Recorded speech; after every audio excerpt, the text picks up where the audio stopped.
चलिए अब एक पीएसवी सॉल्व करते हैं।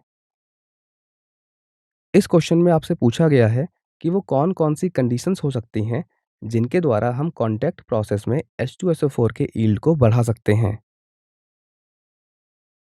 अब आप इस वीडियो को 2 मिनट के लिए पॉज़ कीजिए और इस क्वेश्चन का सॉल्यूशन सोचिए।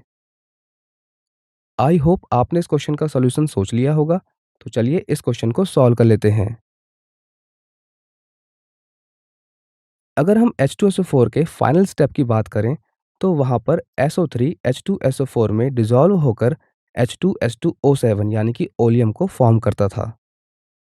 और H2SO4 के मैन्युफैक्चर के लिए जो की स्टेप था, वो ये था कि जब SO2 गैस ऑक्सीजन गैस के साथ रिएक्ट करती है V2O5 कैटलिस्ट की उपस्थिति में, तब SO3 गैस बनती है।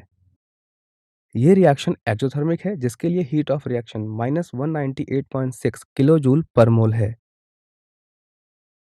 अब according to Le Chatelier principle हम जानते हैं कि किसी भी एक्ज़ोथर्मिक रिएक्शन के लिए अगर टेम्परेचर कम होता है, तो रिएक्शन हमेशा फॉरवर्ड डायरेक्शन में जाती है।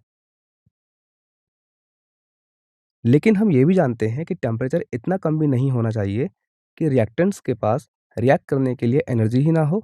इसका मतलब ये है कि रिएक्शन स्टार्ट ही नहीं हो पाएगी। और रिएक्शन को देख के हम ये भी कह सकते हैं कि इस रिएक्शन में जब रिएक्टेंट्स रिएक्ट करके प्रोडक्ट बना रहे हैं, तो गैसेस मॉलिक्यूल्स कम हो रहे हैं, यानी कि हाई प्रेशर यहाँ पर रिएक्शन के लिए फेवरेबल होगा।